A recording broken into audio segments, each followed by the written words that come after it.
Can you hear me? I can hear you. Oh, all right. So you ready? I'm ready. All right. I'll see you in 30. Okay.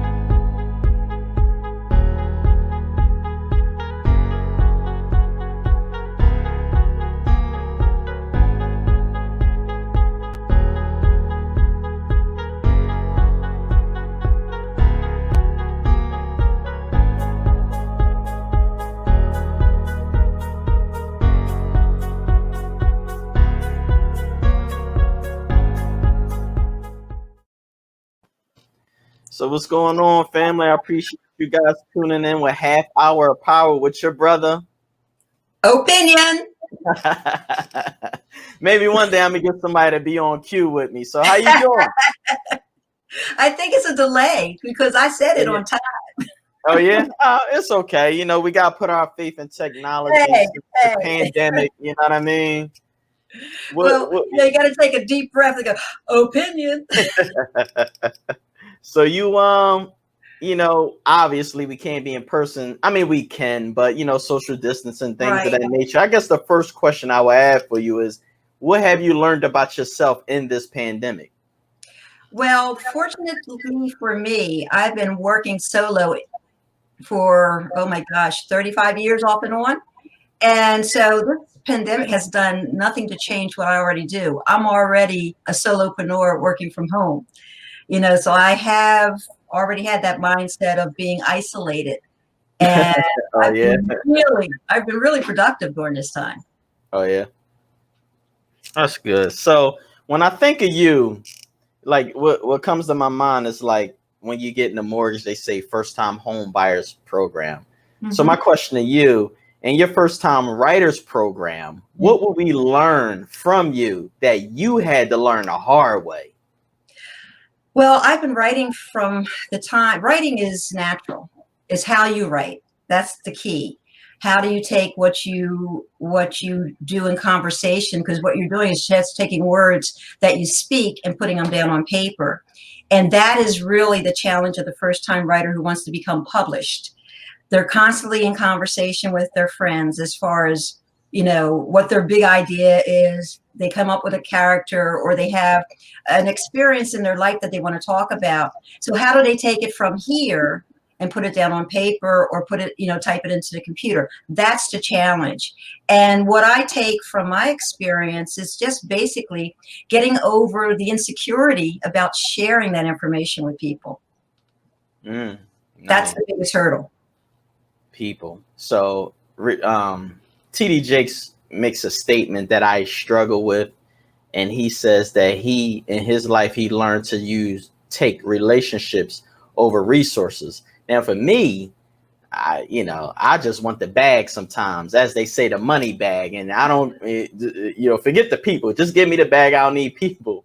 But for a person like you that's seasoning yourself, I want to throw some names out at you, right? Because I read your manuscript and I want to know, would you take the resources, the money bag, or these names? So I'm going to throw some names. You ready? Gary LaForest.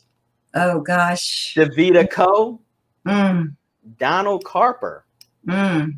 Our brother Justice. I don't know his last name, but Justice. So when you reflect over your life with those names, would you rather have the resources or those persons? Definitely the relationship. I'm with you. The resources will follow the relationship. And that's the golden key about being a writer. As you build your relationships, you build your stories. So these people never go away. And the stories that you write that come out of the characters that you develop because of these relationships, the money will follow. So what do you say for people like myself or others who struggle with, relationships over resources? What would you say? Well, you have to take and if I'm honest with you, I really believe relationships over resources. I'm just trying to I understand that. I'm being a contrarian. That's all. But to be honest, I have gotten over the one transaction, the onesies. You only have one transaction with a client or a customer. I really do enjoy building the relationships because you can come back to them. I don't have a storefront where I have multiple different products where people come in one day and they might buy Campbell's soup, or next day they might buy, something else. I build relationships. I help people with their relationships through their writing.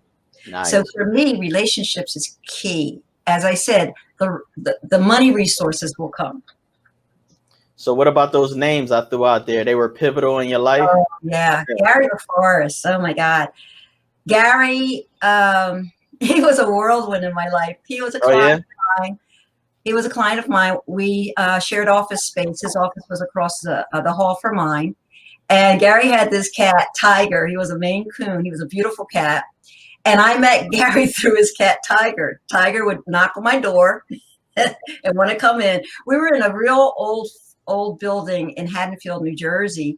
So it was very, like homey. So I would have the door cracked and Tiger would come in. And so when Gary was looking for him, he always knew to come look in my office. And that's how we developed our working relationship. And as he learned about my love for writing, and because of my skill of writing content for him, copy for him, and he's a gifted writer also. Gotcha. He talked me into starting a publishing company. He says, well, why don't you start your own publishing company? Wow. And I said, okay. Gary could talk anybody into doing anything as long as it's legal. And I said, okay, let me think about it. Well, I went home, talked to my husband, Donald Carper, the one that you mentioned. And between the two of them, they gave me the confidence to start the publishing company. That support system is good. So being a publisher, knowing about publishing, I mean, how many steps are involved in completing a book? I mean, is it 6 steps? Is it 12 steps? I mean, like what? I mean, it varies. It really varies. It depends on the I won't use the word quality, but the completion of the manuscript that you receive. I might get a manuscript that is in the very basic draft version, where the person is struggling to get the story written, and it may not fall into the proper order, beginning, middle, and end. They may have talked about, and people use this example. They may that's what I meant in the question. Like, give me a beginning, middle, and an end. Is it cover? Is it plot? Is it intro? Like, from finish to end. It's the story itself. Okay. The story itself. You have a person coming into the room and they have to duck down because the door jamb is too short for them. So in your mind, he's probably 7 foot tall. But then later in the middle of the story, he turns out to be 5'6". So inconsistency in the description of your character. In one session, they have blonde hair and blue eyes. And later on, now they can change the color of their hair. And they can change the color of their eyes with contact, but that's not how it's written in the story. So consistency in how you're telling the story, how you're describing your characters. Well, what in a book, when the only step I know about it is writing. We could talk about covers, we could talk about editing, we could talk about publishing, we could talk about who's writing a foreword, or all of those things. Which one of those things in a process of doing a book, which one do you like the most? I like it all. I'm a natural writer. I read not as much as I used to because I'm focused on my clients, but I used to live in the library in Mount Airy. Well, which one comes easy? Like, it's just natural. Is it editing? Is it, like, which one is it? Like, you know what? That's my sweet spot. That's a hard question for me to answer, since all of it is basically easy mechanically. Okay. The difficult part is working with the writer to convince them to make their changes. Okay. Okay. If they've written a book that's not in their voice, then I know it's going to be difficult for the reader, if they ever hear this person speaking, connect. Wow. So for me, my sweet spot is working with the writer to hear their voice, and then enjoy reading their manuscript because it is written in their voice. It may Yeah, not but, have, it may not have a Jamaican accent if the person's from Jamaica, but the flow of the writing. but aren't those two different worlds, writing and speaking? Or they interchange, They're intertwined? they're interchangeable because when you speak to someone from another country, you don't know how to speak their language. But if they're speaking in a language that you understand, your brain will take it in. So yeah, language and writing are different, but you're still able to put it into written word where people understand it. Okay. I mean, look at the King James version of the Bible. Yeah, we don't speak right. that way, but we're taught to understand it once we understand the language of the writers. Right, I got you. I got you. So talk to me about Born to Win, Not Retire. Are you taking shots at retirement? I mean, explain, because titles can be a little tricky, Yeah, that's why I enjoy answering that question, because people are curious about, what do you mean? I don't retire, just keep on. No, what I'm saying is retirement for me is not an end of working. Okay. Retirement for me is closing the door on a 9-to-5 job, a 40-hour week job, or whatever you're doing, that it's an end to it. I'm putting it away. I used to be a golfer. I'm now taking up tennis. I put the golfing away. Retirement for me is a new beginning. And that's why I had the title Born to Win, Not Retire, A New Beginning. Look at retirement as an opportunity now to create a whole new world for yourself. Don't retire from life and sit on the couch and watch TV all day long, because that's what I see. My husband retired maybe 5 years ago, and since then, at least 3 or 4 of his workmates passed away. They had nothing to look forward to. I'm not saying that's why they died, but if you talk to a lot of elders, a lot of people will say that, well, all he did was, he got up in the morning, ate his breakfast, and he just sat there. He had nothing to do. Right. So my avatar, which is my target audience, for me, are people who are 55 and older looking to retire, to change their mindset about, oh, I'm going to retire and I'm just going to kick back. Don't kick back, kick up. I like that. Get excited about something. That's awesome. That's what kept me through this pandemic. Really? My husband is retired, but he's got me, and I'm goofy, so I keep him laughing. If not for me, I don't know where my hubby would be right now, because he is in retirement mode, but he's slowly and gradually being affected by my virus of excitement about my new project.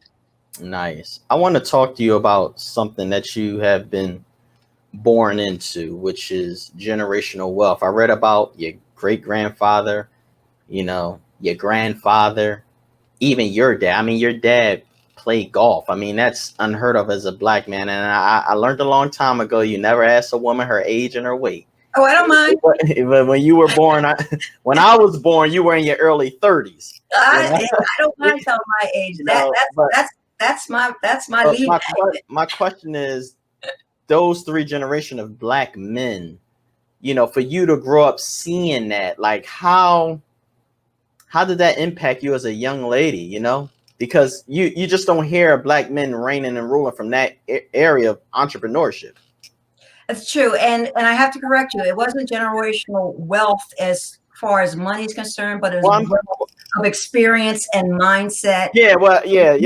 That's what people equate wealth with money, so I just wanted to clarify that. No, I'm glad you did that, because that's where I was at. Like, you grew up with a different state of mind, not as far as resources, just like we move different, and it starts here first. Yes. So, I'm glad you. Yeah. So your mindset is a wealth asset to have. Having the right mindset.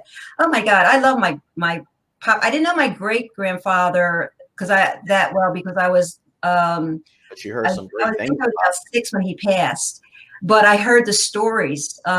We were actually five generations of Wilson men had their own business. Wow. And my generations. 5 generations. I didn't put it in the book because I didn't have my information to really back it up. But my grandfather, Gladstone, whose name I used for my publishing company, Gladstone Hampton Wilson is his name, and such a strong name. And he owned a food market in Penland, Pennsylvania, which is outside of Philadelphia. And my dad worked for a pharmaceutical company, and he would drive home every Friday to pick us up. He would drive past Penland to come to Philadelphia. We lived in Germantown, to pick the family up, to go back to his father's house so my mom could do food shopping.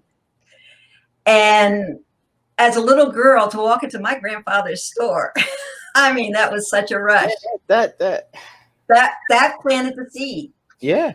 And then my grandmother, she took in laundry, and there was people who were white of different colors would drive up, pick up their laundry, and pay her.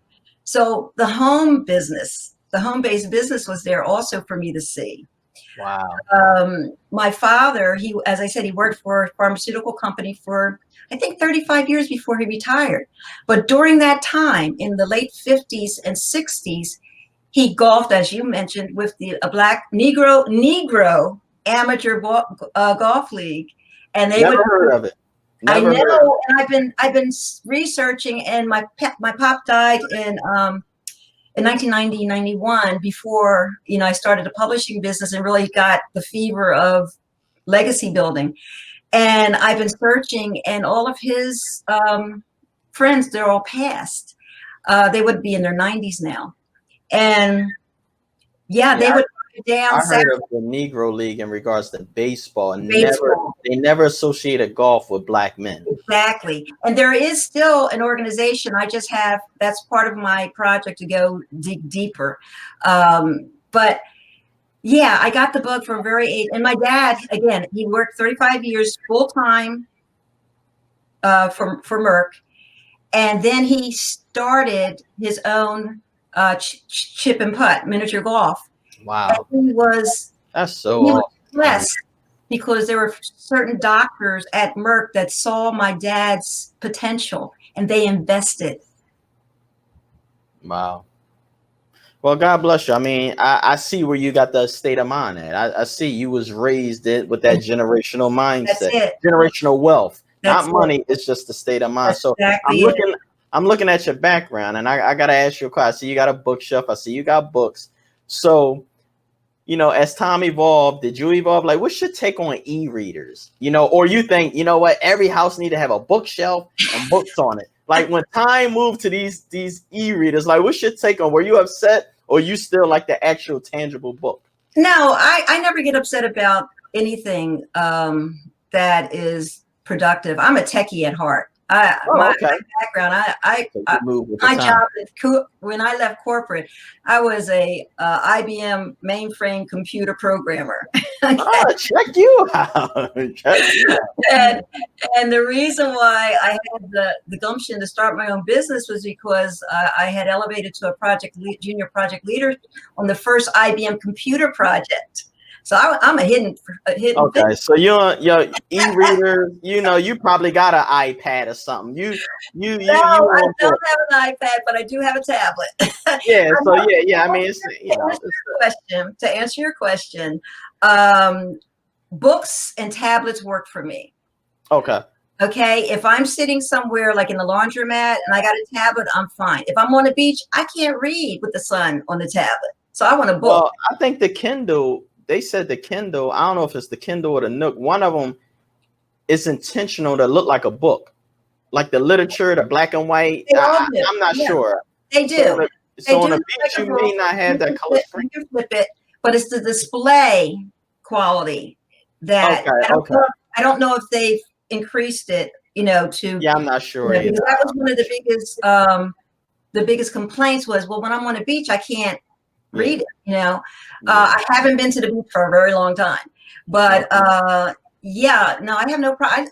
At night, my husband may be watching his show, and I have my reader on, and it's not a book. I've subscribed to Kindle. I'm subscribed to Scrubbed, another online reader. You on board? You're not like a grumpy old bah humbug. I'm born to win, baby. So when I think about our relationship, and you are a person that believe I just have a book in me by default. You just said like, dude, you have tons of book in you. I believe it. I believe it. But my question to you is, as an author, what is more important, expressing the facts or expressing the real me when it comes to writing? Well, it depends on the purpose of the book. Okay. Okay. If you're writing a nonfiction, Well, the like facts don't matter. no, like for me, I'm all about obviously economic empowerment, personal development, self-assessing. You know what I mean? So really anything that I write is primarily to inspire and instruct. But I'm Right. wondering, like, should I just put a bunch of facts in there, or just really express what's really on my mind and my heart and what ticks me off and what people should do? That's all. Have you ever had a bowl of chili? A bowl of what? Chili or Oh stew? yeah. Yeah, I love Okay. Wawa's. Well, I that's mean, all a mixture of you, the facts, um, and what you need to say. It's all a blend. yeah. What you bring to the table is what you've done in your videos is you bring your perspective and your opinion, and you tell your story by associating it with the facts that you're trying to present. Yeah, because I see a lot of people today, they just trying to inform people, but don't tell them how they're living or what they overcame. I, It's like you get these influencers who have influence and following, and they just give me all this instruction. It's like, well, I don't know you though. I don't yeah. know what you did, and I'm wondering, like, is that the wave, or are these people like, I'm not? It don't take all that. I'm Right. just curious. That's the reason why I wrote Born to Win, Not Retire the way I did. And like you said, I just put it all out there. I let people know my background and why I'm moving towards this writers community. There's so many writers communities out there. So why am I starting a new one? Because I'm bringing me and my history, my experience, my relationships to the community. Like I tell people, I've already built Tombstone territory. I'm just waiting for the wagon trains to roll up. I do got something that I personally do not like, and I just wanted to get your take on it, being as though you're in a publishing world. Like, what's your take on authors that use profanity in their literature? Like, I don't think it's needed, but I've read some things and I'm like, you didn't have to curse my brother, my sister. Like, what's your take on that? Or they're really being real, or that's what people need. I'm just curious. What's your take? I don't know if it's needed if they could get around not expressing it. But in some cases it is needed. It is warranted. Oh, it is? Okay. Yeah, even I slip, when I speak. So if you use it in your language, as I said, it's got to be part of you. We are our history. We are our history. And a lot of writers, if that's their life, then yes. Before I became this age of mine, where I look back, I have a lot more tolerance with writing than I did before. Oh, yeah. People really need to know that there are people out in the world that speak like that. Okay. I mean, that is something that if a child was raised in a family that never heard a curse word or anything like that, they may not even know that it's a curse word, and they'll start using it. I can give you an example. My wonderful brothers, at the age, I think I was 9 or 10 years old, and I'm not going to say the word. I'm just going to let you think about it. Okay. I didn't know that it was wrong, but my brothers taught me how to sing Yankee Doodle using the F in front of every word. Got you. Okay, now I'll sing the song for you. Yankee Doodle went to town riding on a pony, stuck a feather in his hat and called it macaroni. Now, everybody can just sing the song quietly to themselves and use the F. My mother smacked me away from the table. Right. There was a curse word.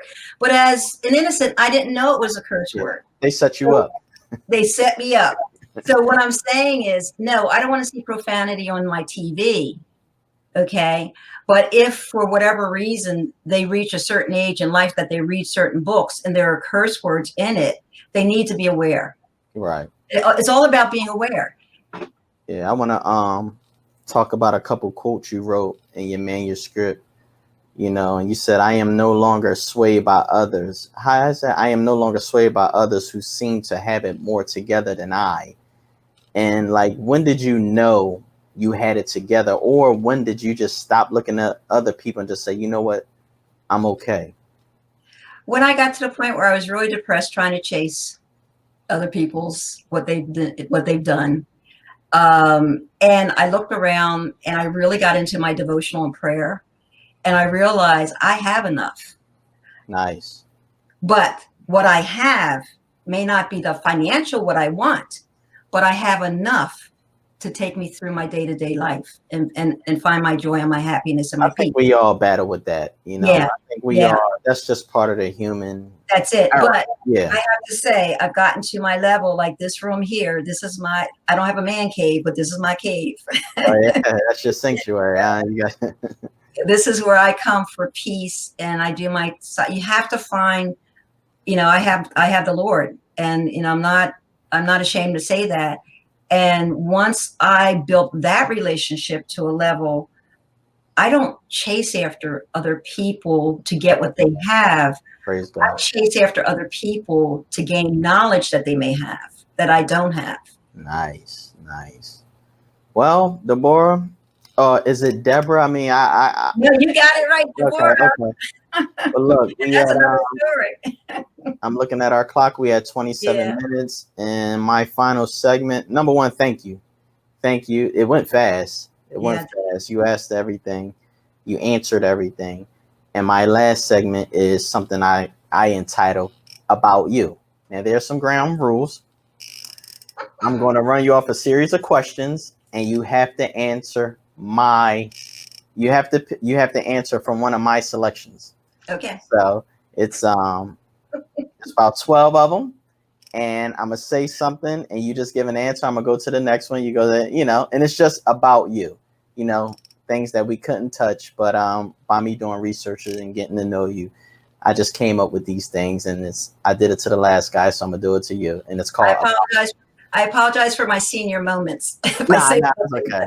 So you ready? Yeah. Okay. Writing or editing? Writing. Blogging or journaling? Ooh. Journaling. Starting or finishing?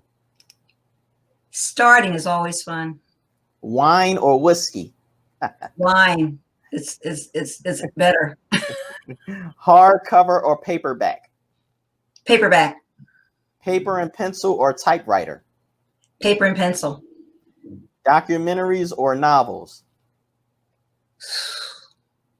Novels. Android or Apple? Android. Dell or HP? HP. Reading or watching? Ooh. Reading. Book covers or outlines? Book covers. Money or wisdom? Wisdom. Okay.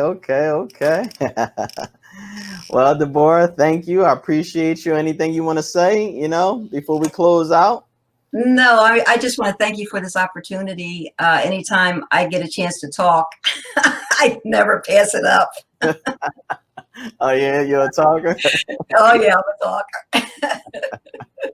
Well, look, maybe one day in your busy schedule, you can fit me in for my ebook. I mean, I'm not going to admit that was just a side jab. That was just just a little jab, it'll reach you, maybe in 6 months from now, maybe you'll feel a gut shot. Maybe. Hey, I'll be ready in January. I believe you. I believe you. January. This was good. I appreciate you. I hope you're the best, and we won't be strangers. Oh, definitely not. Thank you so much. You're on my list. All right. Thank you. I'll talk to you soon. Take care. All right. God bless. This is your brother, Penguin.